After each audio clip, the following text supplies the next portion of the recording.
warahmatullahi taala wabarakatuh. Alhamdulillahi rabbil alamin wa bihi nasta'in ala umuri dunya waddin. Wassalatu wassalamu ala asyrafil anbiya'i wal mursalin wa ala alihi wa ashabihi ajma'in. Qala rabbi shrah li sadri wa yassir li amri wahlul 'uqdatam min lisani yafqahu qawli. Subhanaka la ilma lana illa ma 'allamtana innaka antal alimul hakim wa la hawla wa la quwwata illa billahil 'aliyyil 'azim. Alhamdulillah, pertamanya marilah kita sama-sama mengucapkan kesyukuran kita kepada Allah Subhanahu wa taala pada petang yang mulia ini, dan marilah kita sama-sama bersyukur di atas nikmat yang Allah Subhanahu wa taala kurnia kepada kita. Moga-moga kita menjadi orang yang disayangi oleh Allah dan orang yang diberkati oleh Allah, serta mendapat keredaan daripada Allah Subhanahu wa taala segala kerja buat kita, tak kira di mana sahaja kita berada. Sama ada kita berada di arena pekerjaan, di mana-mana sahaja, di rumah, di perjalanan dan di tempat kerja dan sebagainya, kita sentiasa berada dalam keadaan rahmat Allah. Harapan kita supaya kita berada dalam keadaan dan direstui Allah di atas kerja yang kita laksanakan. Tuan-tuan dan puan-puan serta penonton yang dirahmati oleh Allah Subhanahu wa taala, pada petang ini sukalah sama-sama kita mengerti apa yang kita lihat di dalam kitab Minhajul Muslim karangan Syekh Abu Bakar Al-Jazairi, menyatakan satu maudhu' yang agak penting kepada kita, iaitu berhubung dengan kita sentiasa bertaubat kepada Allah dalam setiap masa. Dan sebenarnya kita nak menjurus kepada muraqabah ila Allah. Hendaklah kita sentiasa muraqabah ila Allah, dan juga hendaklah kita sentiasa muhasabah diri kita setara mana kita melaksanakan amal ibadat kepada Allah Subhanahu wa taala, ataupun setara mana kita telah melalaikan diri kita daripada melaksanakan tugas sebagai hamba Allah Subhanahu wa taala ketika kita berada di atas muka bumi ini. Kemudian berhubung dengan mujahadah, setara mana kita melawan hawa nafsu kita, keinginan kita, dari segi kehendak diri kita semata-mata, berbanding dengan kita mengikuti apa yang diajar oleh Allah Subhanahu wa taala. Maka alhamdulillah, pada petang ini kita berbincang sedikit sebanyak mengenai dengan perkara-perkara yang tersebut. Okey, kita sebut pasal kita bertaubat kepada Allah, tuan-tuan dan puan-puan yang dirahmati oleh Allah Subhanahu wa taala, di mana Allah Subhanahu wa taala menyatakan, ya ayyuhalladzina amanu tubu ilallahi taubatan nasuha. Wahai orang-orang yang beriman, hendaklah kamu bertaubat kepada Allah dengan taubat yang sebenar-benarnya. Mudah-mudahan Allah Subhanahu wa taala menutupi segala kesalahan-kesalahan yang kamu lakukan, dan diberi balasan kepada mereka yang mendapat keredaan daripada Allah Subhanahu wa taala, ialah dimasukkan ke dalam syurga yang mengalir di bawahnya sungai-sungai.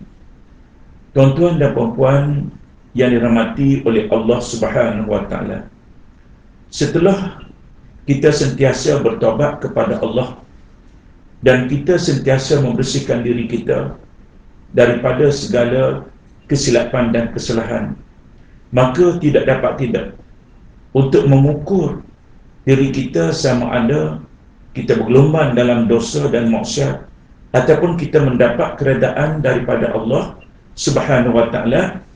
Maka ukurannya dengan ilmu yang pasti kita pelajari, yang pasti kita ikuti, ilmu untuk yatafaqahu fid din, untuk memahamkan diri kita dalam seluk-beluk perkara agama, perkara dunia dan juga perkara akhirat.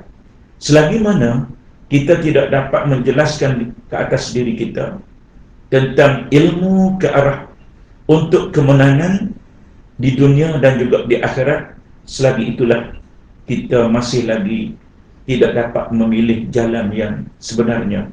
Kita tidak dapat menilai jalan yang sama ada jalan yang Allah Ta'ala reda ataupun Allah Ta'ala murka di atas perbuatan yang kita lakukan. Maka dengan ilmu dan kita sentiasa bertobat kepada Allah adalah suatu benda yang amat dekat. Sekali, kalau orang yang tidak mempunyai ilmu, maka sudah tentu tidak ada jalan untuk dia bertobat kepada Allah Subhanahu Wa Ta'ala. Dia berasa takut dengan ilmu yang dia pelajari. Dia berasa gentar dengan ilmu yang dia fahami. Dan segala kerja yang dia buat itu dengan ilmu yang ada dapat menentukan hala tuju dia.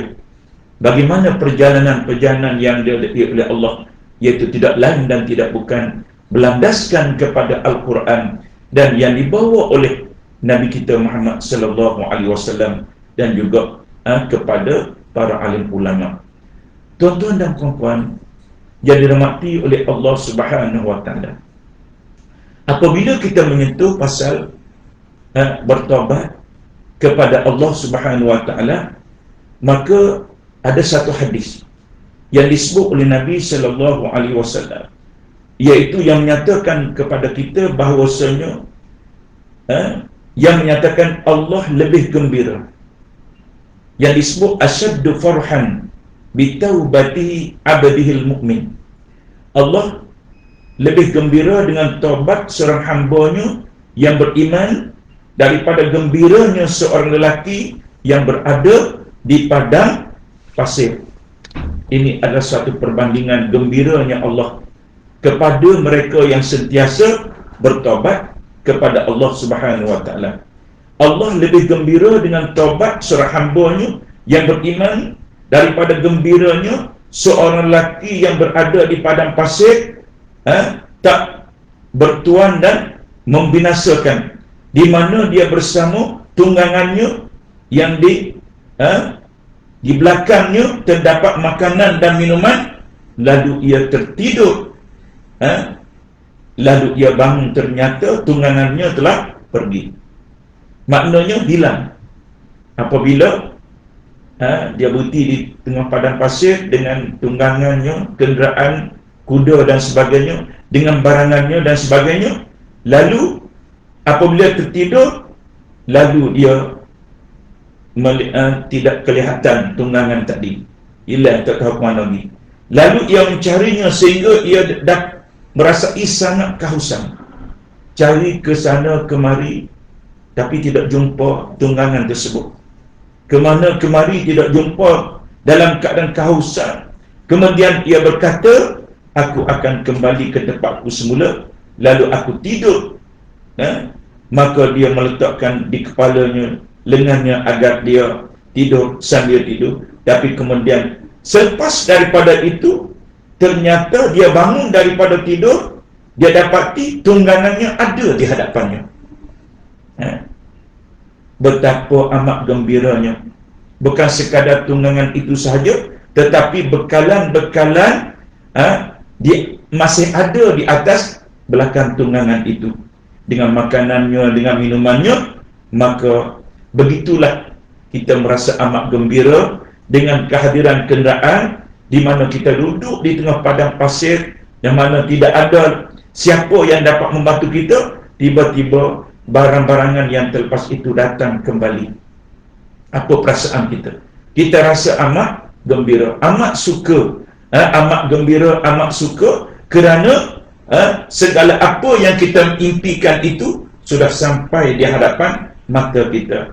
Itulah tuan-tuan, maknanya perumpamaannya Allah amat gembira, amat lebih gembira dengan taubat seorang hambanya yang beriman kepada Allah Subhanahu Wa Taala, lebih daripada kesukaan kita bertemu dengan tunggangan kita yang hilang tadi. Sebab itulah Tuan-tuan dan puan-puan, kita harap boleh faham dengan apa yang disebut tadi. Pesanan daripada Nabi SAW, perbandingannya seolah-olah suatu benda yang kehilangan, yang amat bernilai yang ada pada diri kita, tiba-tiba berjumpa balik. Maka Allah amat gembira perumpamaan seseorang yang melakukan perbuatan dosa, perbuatan maksiat, perbuatan yang dibenci oleh Allah, dia bertaubat kepada Allah amat suka dan amat gembira. Tuan-tuan dan puan-puan yang dirahmati oleh Allah Subhanahu wa taala. Jadi setelah kita melakukan proses bertaubat kepada Allah dengan kita taubatan nasuha, dengan kita menyesal di atas perbuatan kita dan kita tidak kembali kepada perbuatan-perbuatan yang melekakan itu, dan kita berazam tidak akan melakukan balik perbuatan-perbuatan yang dimurkai oleh Allah, maka disitulah ada satu perkataan yang disebut muraqabah ilallah. Apa yang dimaksudkan dengan muraqabah ilallah? Apakah yang dimaksudkan dengan muraqabah ini? Maka muraqabah ini, tuan-tuan dan puan-puan, sidang penonton yang dirahmati oleh Allah Subhanahu wa taala, iaitu seorang muslim merasa dirinya diawasi oleh Allah. Maka hendaklah kita meletakkan bahawasanya setiap saat, setiap ketika, setiap masa hendaklah kita sentiasa dan hendaklah kita merasai kita diawasi oleh Allah Subhanahu wa taala. Maknanya ada CCTV rupanya. Kita ingatkan CCTV ni kita ada di pejabat, di perkarangan, pejabat di rumah-rumah kita dan sebagainya. Tetapi sebenarnya 24 jam kita ada CCTV-nya yang melihat dan yang mengawasi segala kerja yang kita laksanakan, iaitu CCTV daripada siapa? CCTV ialah Allah Subhanahu wa taala sentiasa mengawasi diri kita. Tuan-tuan dan puan-puan yang dirahmati oleh Allah Subhanahu wa taala, maka apabila kita sebut seorang muslim merasai dirinya diawasi oleh Allah, seorang muslim merasai dirinya diawasi oleh Allah, maka ia sentiasa merasakan di dalam dirinya setiap saat daripada kehidupannya, sehingga ia berkeyakinan menjadi sempurna bahawa Allah Subhanahu wa taala sentiasa melihat segala kerja yang dia buat, yang dia laksanakan, dan mengetahui rahsia-rahsianya dan memerhatikan amal-amal ibadat yang dia laksanakan dan menegakkan apa yang putusan terhadapnya dan terhadap setiap jiwa dengan apa yang dilakukan. Kesemuanya ia akan membuat sesuatu yang terbaik. Dia buat apa molek pasal dia letak ada orang tengok dan ada orang perhati what dia buat tadi. Supaya kita, tuan-tuan, kalaulah kita buat satu kerja, bos kita sedang memerhatikan, ketua kita sedang melihat apa yang kita laksanakan itu, maka sudah tentulah kita akan buat apa yang terbaik yang ada pada diri kita, dan kita buat amalan yang kita buat itu akan diterima oleh Allah dengan apa yang kita laksanakan itu sesuai dengan kehendak Allah. Sebab apa, tuan-tuan? Sebab Allah sentiasa memerhatikan segala amalan, segala kerja buat yang kita laksanakan itu. Maka kita lihat apa yang disebut oleh Allah Subhanahu wa taala tentang perkara muraqabah ilallah ini. Apa muraqabah tadi? Saya ulang balik, ialah merasa dirinya. Merasa dirinya diawasi oleh Allah.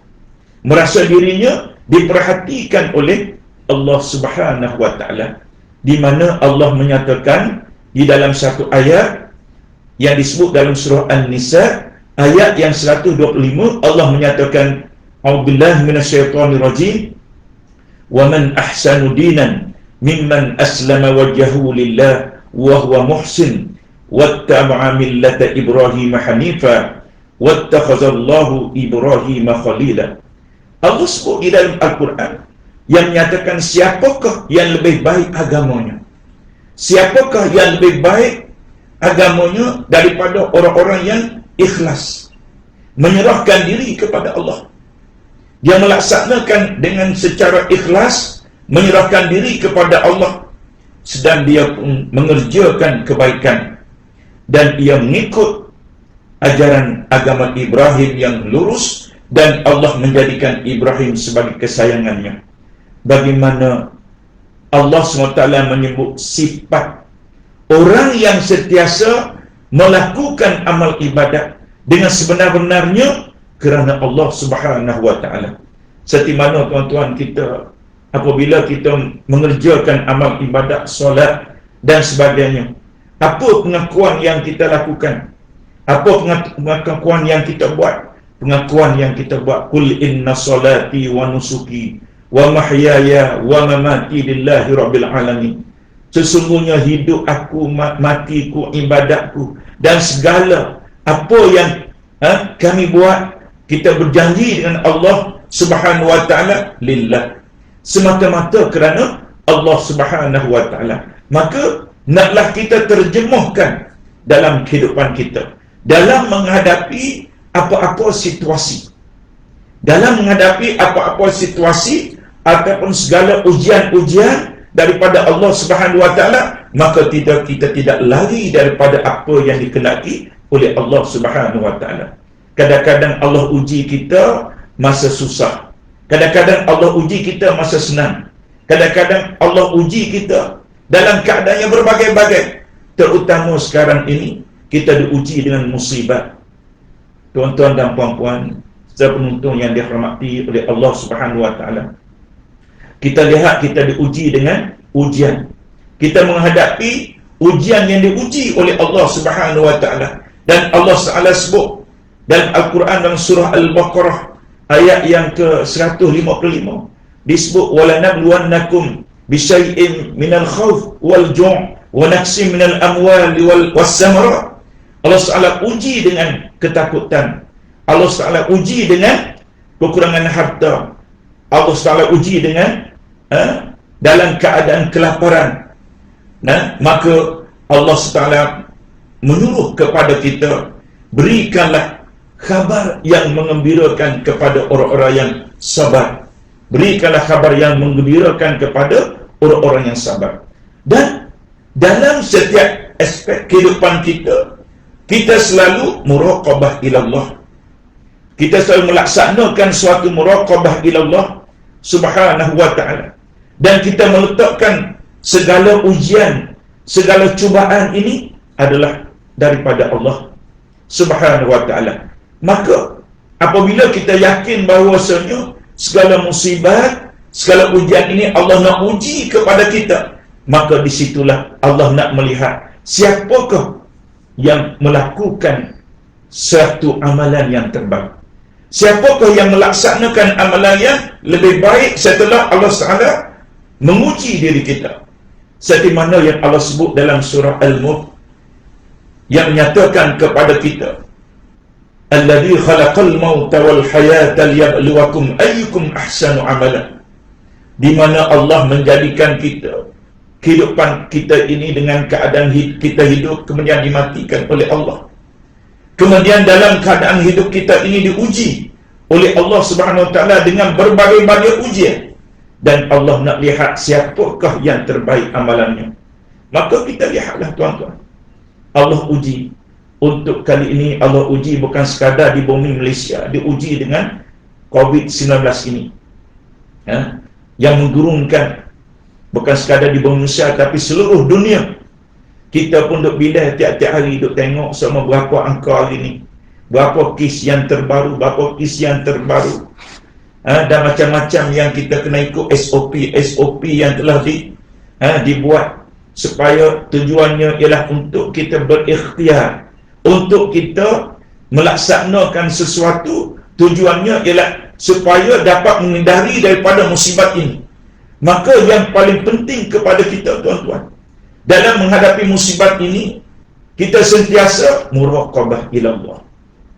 Naklah kita merasai bahawa kita ni diawasi oleh Allah pada setiap masa. Dalam keadaan susah, dalam keadaan senang, kita sentiasa diawasi oleh Allah Subhanahu wa ta'ala. Seperti mana yang disebut tadi, kita sekarang ini diuji oleh Allah. Maka Allah kata dalam ujian ini hendak kita bersabar. Allah nak tengok siapa yang bersabar di atas ujian ini. Ada orang yang tak tahan sabar dengan ujian yang diuji oleh Allah Subhanahu wa ta'ala ini. Maka kadang-kadang dia telah pun melencong daripada jalan yang sebenarnya, ataupun mengambil langkah menghadapi ujian ini dengan meletakkan dirinya bukan membuat sesuatu yang diredai oleh Allah, tetapi membuat sesuatu yang diberkati oleh Allah Subhanahu wa ta'ala. Contohnya tuan-tuan, dalam hadis ujian ini, kadang-kadangnya kita tanya dia, "Bapa tak pergi masjid?" "Bapa tak pergi masjid." Dia kata, nak pergi masjid tak boleh pergi zaman lain ini Covid. Kita kata lagi, "Bapa tak pergi masjid." Boleh lagi kita pergi ke masjid dalam bilangan-bilangan yang begitu kecil, walaupun bilangan-bilangan itu tak banyak, tetapi masih lagi boleh pergi. Dia kata payah gitu gini. Kalau pergi pun kena dengan sanitizer, kena dengan pakai ni, susah baik duduk rumah. Bah kita tanya lagi, semaya duduk rumah. Musim-musim ni hujan kat pakai-pakai duduk lah. Macam-macam alasan manusia.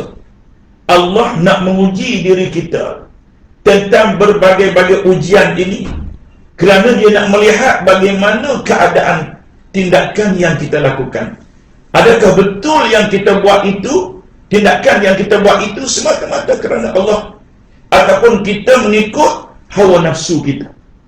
Kita kena ingat bahawasanya kita hidup di atas dunia ini bukan sekadar kita diuji.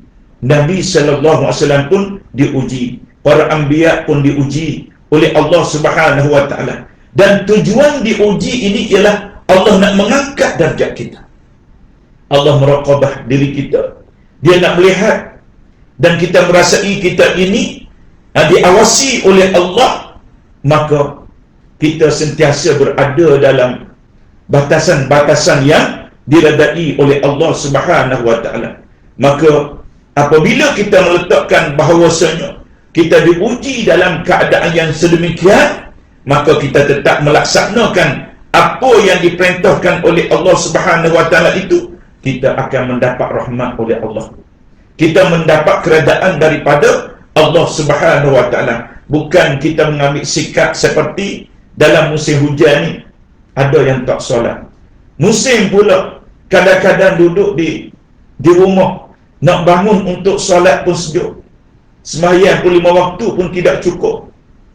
Baca Quran pun tidak. Dan melaksanakan zikrullah dan berdoa apatah lagi. Maka seharusnya di dalam kita merasai suatu suasana yang diuji oleh Allah Subhanahu wa ta'ala ini, maka makin kita ada semangat muraqabah ila Allah. Makin kita ada semangat bahawasanya kita perlu mendapat pertolongan daripada Allah Subhanahu wa ta'ala. Kerana siapakah yang dapat menyelesaikan masalah kita? Dan kita yakin bahawasanya apabila kita yakin kita beriman kepada Allah dan hari akhirat, tidak ada siapa yang menyelesaikan segala permasalahan yang ada kecuali permasalahan itu daripada Allah Subhanahu wa ta'ala. Permasalahan kecuali yang menjadi suatu penyelesaiannya ialah daripada Allah. Kita diuji dengan permasalahan, maka kita mohon pertolongan kepada Allah dengan kita mengikuti segala SOP-nya sebagai untuk mencari jalan penyelesaiannya. Kemudian kita sentiasa berdoa kepada Allah Subhanahu wa ta'ala. Maka doa ni tuan-tuan, kita jangan tinggal. Lebih-lebih lagi di saat ini, kerana disebut doa ini adalah merupakan senjata bagi orang mukmin. Ad-du'a usilahul mukmin. Doa ini adalah senjata bagi orang mukmin. Tuan-tuan dan puan-puan yang dirahmati oleh Allah Subhanahu wa ta'ala, maka sebab itulah kembali kepada bagaimana yang dikatakan muraqabah ilallah tadi, iaitu seorang Muslim, seorang kita yang mengaku sebagai orang Islam ini, hendaklah kita merasai bahawa kita ini selalu diawasi oleh Allah Subhanahu wa taala. Sesuai dengan apa yang boleh saya sebutkan di sini ialah yang disebut oleh Nabi sallallahu alaihi wasallam, an ta'budallaha ka'annaka tarah fa in lam takun tarah fa innahu yarah. Bagaimana sifat yang boleh kita ambil sebagai arti muraqabah ilallah? Apakah yang perlu kita ambil suatu pendekatan untuk muraqabah ilallah? Suatu pendekatan yang boleh kita ambil untuk muraqabah ilallah ialah apa yang disebut tadi, an ta'budallah ka'annaka tarah fa in lam takun tarah fa innahu yaraka. Maksudnya beribadatlah kamu kepada Allah. Beribadatlah kamu kepada Allah seakan-akan kamu melihatnya. Ini apa kata Nabi? Seakan-akan kamu melihatnya. Jika kamu tidak mampu untuk melihatnya, maka sesungguhnya dia melihat kepada kamu. Maknanya Allah Subhanahu wa taala sentiasa melihat apa yang kita buat. Janganlah kita kata kita buat tak tahu ya, tak apalah, lain kali ya. Supaya juga mengenai dengan taubat. Setelah dia merasa dia sihat tubuh badan dan sebagainya, dia boleh kata buat apalah taubat ni. Taubat ni untuk orang nak mati ya. Kita yang segar-segar ni taubat apa? Inilah alasan-alasan bagi orang yang jauh dengan rahmat Allah, jauh dengan ibadat, jauh dengan muraqabah ilallah. Kadang-kadang solat pun tak berapa cukup. Buat apalah solat banyak-banyak, dia kata nanti kita qada lah, nanti tunggu, nanti masa tua tu. Nanti kita buat amal ibadat banyak-banyak. Ini pernah saya sebut.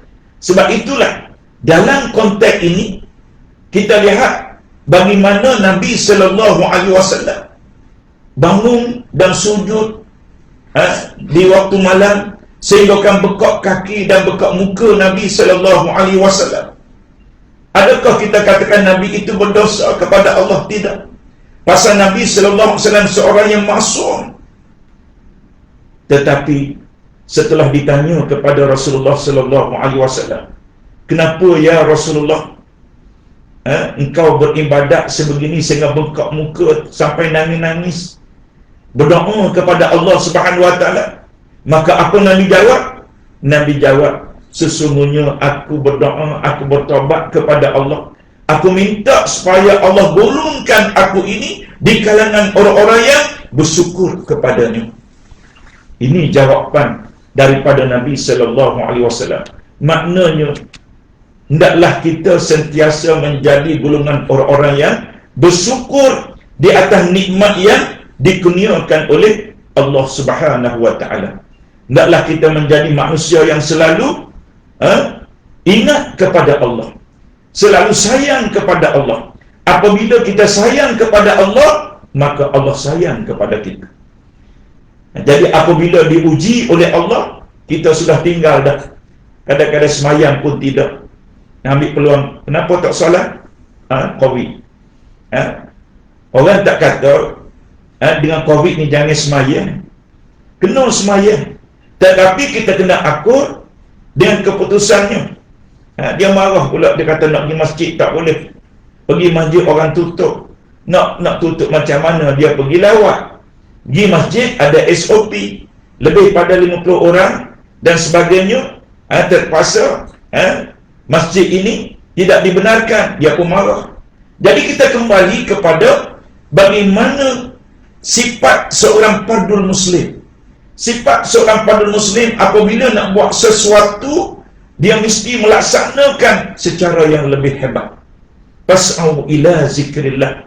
Naklah dia bersegera dalam melaksanakan perkara yang diadai oleh Allah. Maka seandainya dia ini cepat-cepat melaksanakan kerja buat, maka sudah tentu dia tidak ketinggalan. Di awal-awal datang ke masjid, dia termasuk di kalangan orang-orang yang awal di sah yang pertama, berlumba-lumba untuk menuju sah yang pertama dan sebagainya, maka tidaklah menjadi orang yang ketinggalan dan sebagainya. Itu sebagai contoh. Jadi dalam perkara-perkara kebaikan yang lain, kita mesti melaksanakan yang terbaik. Ni kadang-kadang Bukan kita yang menunggu waktu solat, tetapi solat menunggu kita. Akhir sekali waktu solat tu hilang. Habis waktu solat, maka barulah kita nak bangun, barulah kita cuba nak semayang. Hak dua waktu kita buat dalam satu waktu dan sebagainya. Maka ini adalah satu perkara yang membawa kepada kelemahan diri kita dan membawa kepada kita tidak bersyukur di atas nikmat yang dikurniakan oleh Allah Subhanahu wa taala. Tuan-tuan dan puan-puan yang dirahmati oleh Allah Subhanahu wa taala. Jadi apabila kita sebut soal muraqabah tadi, muraqabah ialah kita sentiasa diawasi oleh Allah segala bentuk, segala kerja yang kita laksanakan itu. Maka yang dikatakan itulah jiwa yang dimiliki oleh as-sabiqunal awwalun. Yang disebut as-sabiqunal awwalun, golongan yang pertama daripada as-salafus salih. Umat ketika itu mereka merasakan jiwanya seperti itu sehingga berkeyakinan mereka sempurna dan sampai kepada darjat orang-orang yang mendekatkan dirinya kepada Allah Subhanahu wa taala, di mana dia melaksanakan amal kerja yang dia laksanakan itu dan dia sentiasa merasai bahawasanya Allah sentiasa memerhati segala kerja yang dia laksanakan. Dan yang pertama, kalau kita lihat kepada asar mereka yang dikatakan kepada Junaid rahimahullah, dia menyatakan, dengan apa kita menundukkan pandangan? Beliau menjawab, dengan ilmumu, bahawa pandangan zat yang melihatmu lebih mendalui daripada pandanganmu terhadap objek yang dituju. Yang kedua, pandangan daripada Sufyan As-Sauri. Dia berkata bahawasanya hendaklah engkau selalu merasai diawasi. Hendaklah engkau sentiasa merasai diawasi oleh Allah yang segala sesuatunya tidak tersembunyi daripadanya. Maka hendaklah engkau selalu mengharap kepada zat yang menepati janjinya, dan hendaklah engkau selalu takut kepada zat yang memiliki hukumannya. Maka kita merasai bahawasanya kalau sekiranya kita melakukan sesuatu kejahatan, seolah-olah kita dimurkai oleh Allah. Ibaratnya seperti mana, tuan-tuan? Ibaratnya seperti mana? Kalaulah kita membuat sedikit kesalahan yang kita lakukan, ibarat seumpama kita membakar jari kita dalam api. Kita rasa bagaimana keadaannya? Adakah kita berasa gerung atau tidak? Walaupun dalam keadaan 5 minit kita olah jari itu kepada api, walaupun sebesar lilin yang kita pasang, maka kita tidak sanggup walaupun 5 minit. Tak tahulah, takut ada boleh tahan tangan dia dalam setengah jam dan sebagainya. Tetapi apabila ibarat api ni akan membinasakan manusia, itulah ibarat manusia apabila terjumus dalam perkara dosa, dalam perkara yang dimurkai oleh Allah Subhanahu wa taala. Dan begitu juga kalau kita melihat kepada pandangan Ibn Mubarak, dia berkata bahawa kepada seorang, hai pemuda, merasalah selalu kamu diawasi oleh Allah Subhanahu wa taala. Dia menceritakan kepada kita bahawasanya hendaklah kita rasai bahawasanya kita diawasi oleh Allah Subhanahu wa taala. Dan Ibn Mubarak ini berkata kepada seorang pemuda. Pemuda itu bertanya kepada tentang muraqabatullah. Tentang muraqabatullah, merasa selalu diawasi oleh Allah. Maka ia pun berkata, jadikanlah dirimu seakan-akan sentiasa melihat Allah Subhanahu wa ta'ala. Tapi kalaulah kamu tidak melihat Allah, Allah SWT selalu melihat kepada kamu. Dan begitulah juga apa yang dikatakan oleh Abdullah bin Dinar. Dia menyatakan, rahimahullah, menyatakan, dia kata, aku keluar bersama Umar bin Al-Khattab ke Mekah. Lalu kami singgah dan beristirahat di salah satu jalan. Abdullah bin Dinar ini berkata, dia keluar bersama dengan Sayyidina Umar Al-Khattab, bersama Sayyidina Umar Al-Khattab ke Mekah. Lalu kami singgah untuk beristirahat di salah satu jalan. Tiba-tiba seorang pengembara daripada gunung menemui kami. Tiba-tiba tersempoklah dengan seorang pengembara di situ, menemui dia di situ dengan Sayyidina Umar. Maka Sayyidina Umar berkata kepadanya, "Wahai pengembara, jualah kepada kami seekor kambing ini. Jualah kepada kami seekor kambing ini." Lalu si pengembara itu berkata, "Macam mana?" Dia berkata, "Sesungguhnya kambing itu ada yang punya. Sesungguhnya kambing ini ada yang punya." Jadi Sayyidina Umar pun katakanlah saja kepada tuanmu bahawa kambing, bahawa kambing tersebut telah dimakan mangsa serigala. Boleh royak macam-macam. Yang menjual kepada aku seekor kambing, walaupun kamu kata bahawa kambing ini ada, tuan punyanya, boleh buat macam-macam alasan. Royaklah kata kambing ini dimakan oleh serigala. Mudah saja. Boleh kamu jawab macam tu. Maknanya, katakanlah kambing ini sudah pun tak ada dah, dimakan oleh serigala. Jadi budak pengembala ini berkata, secara spontan dia kata, "Di manakah Allah? Di manakah Allah?" Apabila sebut di manakah Allah, lalu Sayyidina Umar pun menangis. Sayyidina Umar pun menangis. Dan keesokan harinya Umar mendatangi tuan pengembala tersebut. Kemudian apa dia membeli budak tersebut daripada tuannya. Lantas beliau memerdekakannya. Bagaimana hebatnya jawapan kepada budak pengembala kambing ini, menyatakan bahawasanya, kalaulah saya menjual seekor kambing, saya balik rumah beritahu kepada tuan kepada kambing-kambing tadi, tak ada dah seekor dimakan oleh serigala, sedangkan aku jual untuk mendapat keuntungan walaupun seekor kambing tadi. Maka jawapan kepada budak ini, di manakah Allah? Maka sebab itulah tuan-tuan, di sini kita dapat mengambil pengajaran setiap bentuk kerja yang dilaksanakan itu. Setiap apa, tak kiralah kerja itu besar atau kecil, maka hendaklah kita bersifat amanah, bersifat bertanggungjawab, kerana segala bentuk, segala kerja yang kita laksanakan itu akan dipersoalkan pada hari akhirat. Segala kerja yang kita buat, adakah alasan yang kita buat itu alasan yang diterima oleh Allah ataupun tidak? Kalaulah kita nak buat satu penipuan, kita bertanya, di mana Allah? Kalaulah kita nak buat tidak jujur dalam pekerjaan, kita bertanya, di mana Allah? Kalaulah kita melengah-lengahkan, melaksanakan perintah Allah, kita bertanya, di manakah Allah?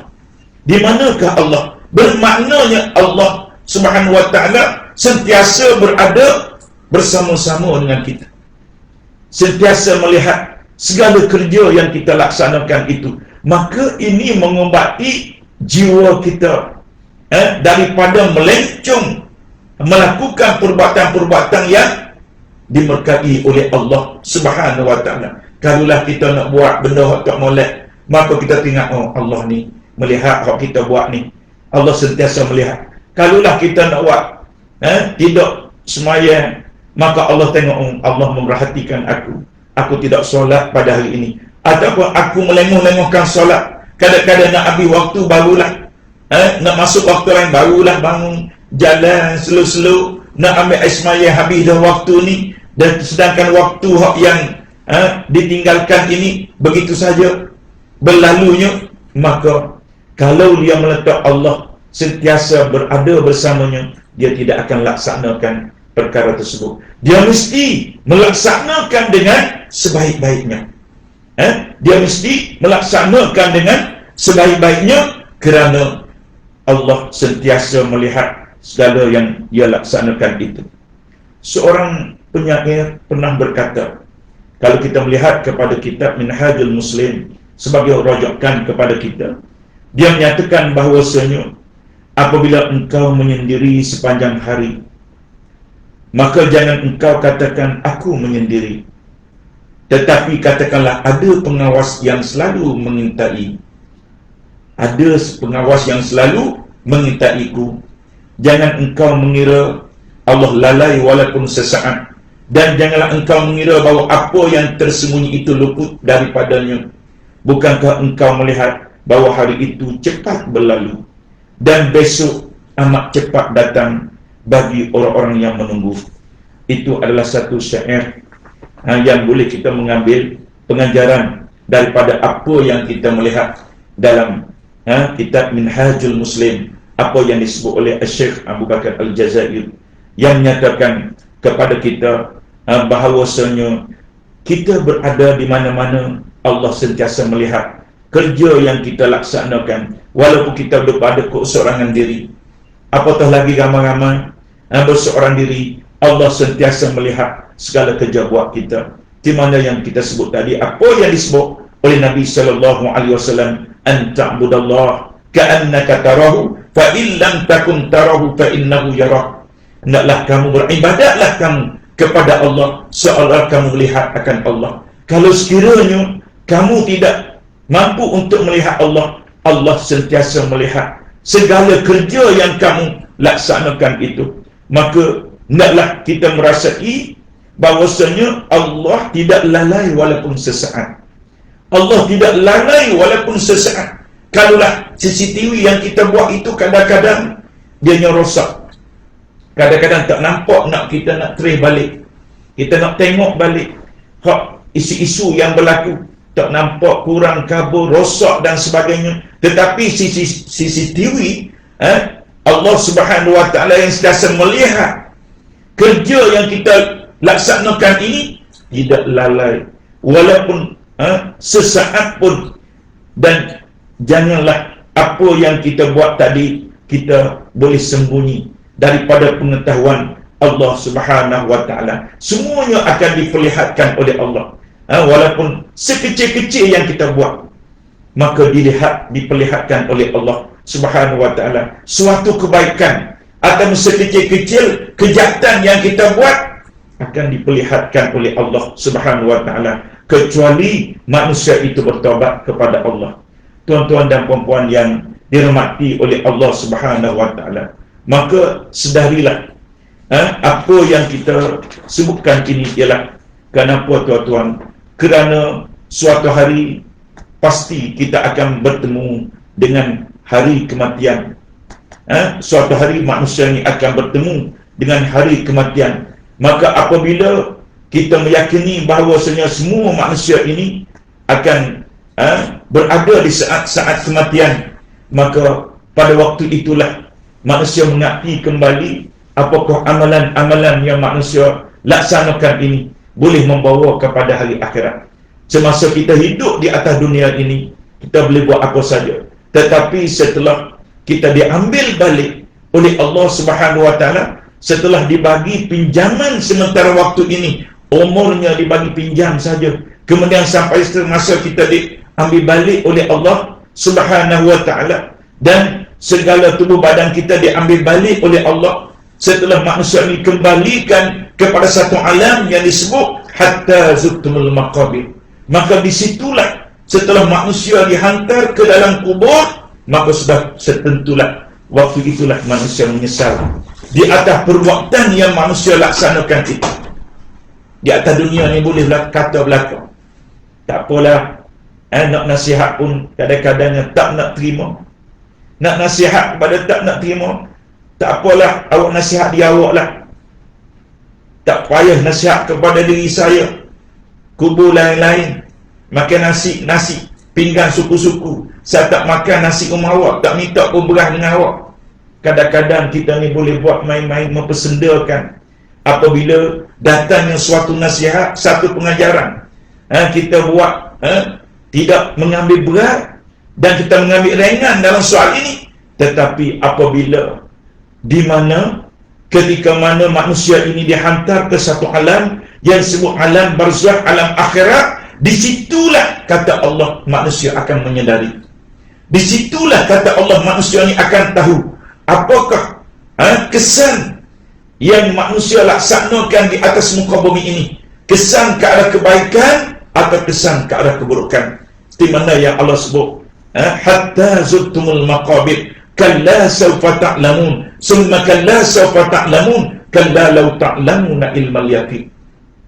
Pada waktu itu manusia menyesal, Allah ruginya aku tak ikut apa yang dipesan, apa yang diberi peringatkan semasa aku berada di atas muka bumi dulu. Maka setelah berada di alam barzakh, berada di alam kubur, maka dia pun menyesal, hatta zurtumul maqabir. Dan Allah kata, kalla sawfa ta'lamun, summa kalla sawfa ta'lamun. Pasti kata Allah, kamu akan mengetahui buruk baiknya kesan daripada perbuatan yang kamu lakukan di atas muka bumi ini. Maka sebab itulah pentingnya tuan-tuan, kita mesti ada muraqabah ila Allah. Kita sentiasa ada muraqabah ila Allah Subhanahu wa ta'ala, iaitu kita merasai bahawasanya Allah SWT sentiasa menguasai diri kita, menilai amalan-amalan kita. Maka kita jaga dengan keikhlasannya melaksanakan amal ibadah, dan kita melakukan, dan kita tidak ada sombong, dan kita tidak ada riak dalam melaksanakan amalan yang tersebut. Maka insya-Allah amalan itu akan diterima oleh Allah Subhanahu wa ta'ala. Itu perkara muraqabah. Kemudian yang kedua, yang sempat sedikit dapat saya sebut pada kali ini, iaitu berhubung dengan muhasabah. Muhasabah, iaitu kita tengok kepada muhasabah diri. Perkataan muhasabah ini sudah pun kita dah faham dah. Nah, boleh sebut muhasabah diri ni orang faham dah, walaupun dia dalam bahasa Arab. Dalam bahasa Melayu kita beri sebut muhasabah dah, dimelayukan.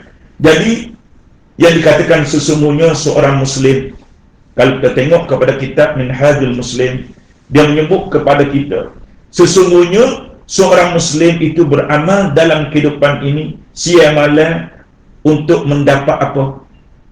Untuk mendapat kebahagiaan di kampung akhirat. Kerana kita ada satu lagi tuan-tuan, kita ada satu lagi, satu negeri, suatu perkampungan yang besar selain dari perkampungan di dunia ini.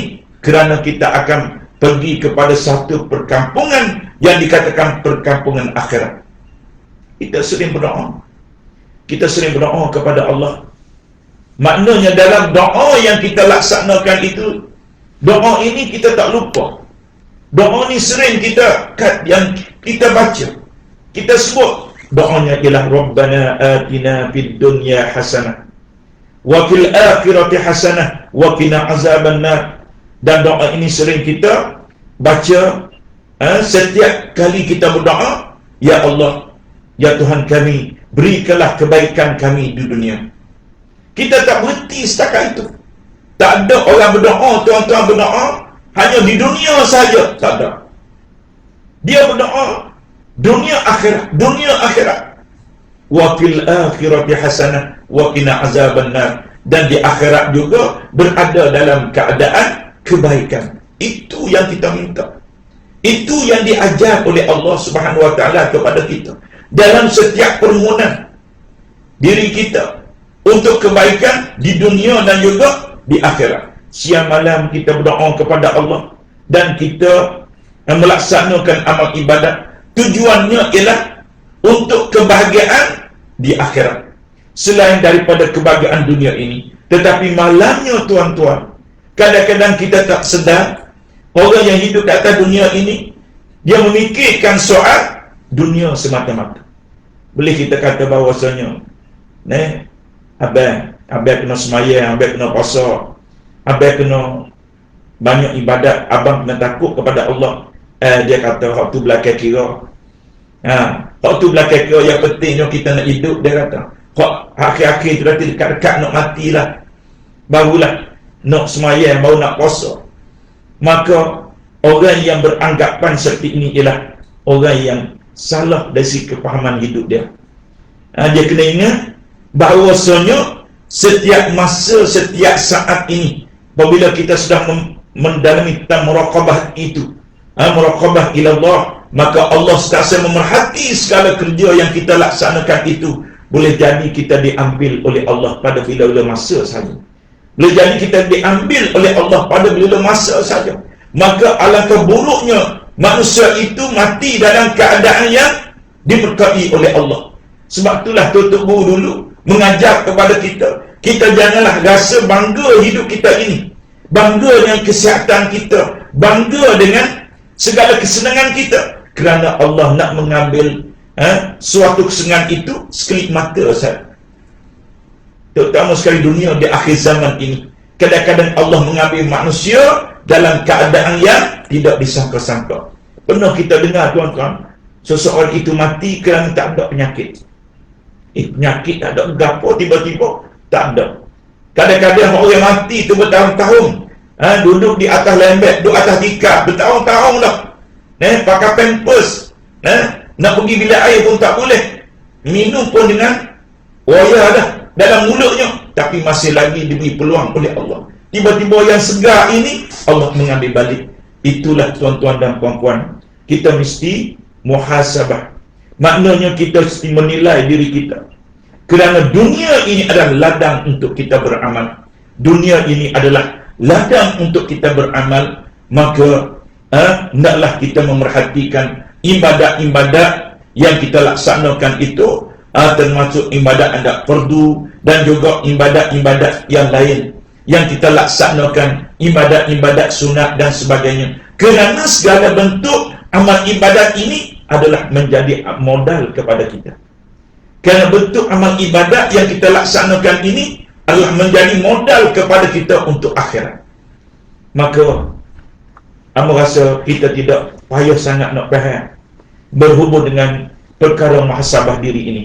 Maka kita mesti mengerti kembali segala amalan-amalan kita akan dinilai oleh Allah, dan segala kerja buat itu akan dikira oleh Allah, sama ada amalan yang baik atau sama ada amalan yang tidak baik. Maka naklah kita melakukan muhasabah diri. Semoga dengan muhasabah diri kita ini akan Allah Ta'ala memberi kepada kita peluang untuk kita memperbaiki diri kita, untuk menambahkan amal ibadat kita, terutama sekali dalam musim, dalam suasana yang kita sekarang diuji oleh Allah Subhanahu wa Ta'ala, sesuai dengan firman Allah yang menyatakan, ya ayyuhalladzina amanu taqullah, a'udzubillahi minasyaitonir rajim, ya ayyuhalladzina amanu taqullah wal tanzur nafsum ma qaddamat lighad wattaqullah innallaha khabirum bima ta'malun. Allah sebut, hai manusia, wahai orang-orang yang beriman, bertakwalah kepada Allah, dan hendaklah setiap diri memerhatikan apa yang telah dia buat untuk esok. Allah Ta'ala menyatakan kepada kita supaya kita carilah amalan-amalan untuk menjadi bekalan pada hari esok, dan bertakwalah kepada Allah. Allah sebut lagi, ulang lagi, naklah kita bertakwa kepada Allah. Allah sebutlah, ittaqullah wal tanzur ma qaddamat lighad wal tanzur nafsun ma qaddamat lighad wattaqullah. Kali kedua pula Allah ulang perkataan takwa kepada Allah Subhanahu wa Ta'ala. Maka ini nak menunjukkan bahawasanya dengan sifat takwa kepada Allah sahajalah orang ini berjaya di dunia dan akhirat. Jadi kita takwa ketika kita berada dalam bidang pekerjaan kita, tak kiralah kita berada di mana-mana sahaja. Bertakwa ketika berada di rumah, bertakwa kepada Allah ketika kita berhadapan dengan sesama manusia, ketika kita beribadat kepada Allah dan sebagainya. Maka apabila kita ada nilai-nilai takwa, insya-Allah kita akan selamat di dunia dan akhirat, dan kita akan diberi keberkatan dan kita diberi rahmat oleh Allah Subhanahu wa Ta'ala. Maka untuk itu marilah kita mengakhiri perjumpaan kita pada petang ini dengan sama-sama kita berdoa kepada Allah Subhanahu wa Ta'ala. Bismillahirrahmanirrahim. Alhamdulillahirabbil alamin.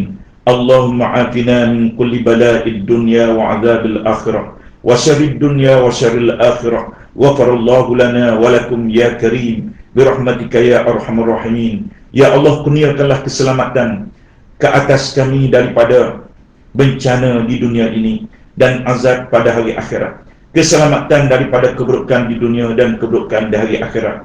Semoga Allah mengampuni kami dan kamu ya Karim dengan rahmatmu ya Allah, wahai yang paling mengasihani daripada segala yang mengasihani. Ya Karim birahmatika ya arhamar rahimin. Bismillahilladzi la yadurru ma ismihi syai'un fil ardi wala fis sama'. wa huwas sami'un alim. Allahumma inna na'udzubika minal barasi wal jununi wal juzam wa min sayyi'il asqam. Ya Allah, ya Tuhan kami, ya Allah, aku berlindung daripadamu daripada penyakit saqat, penyakit gila, penyakit kusta, dan segala penyakit yang berbahaya, dan penyakit-penyakit yang memberi suatu mudarat kepada kita semua. Ya Allah, jauhkanlah daripada penyakit-penyakit tersebut.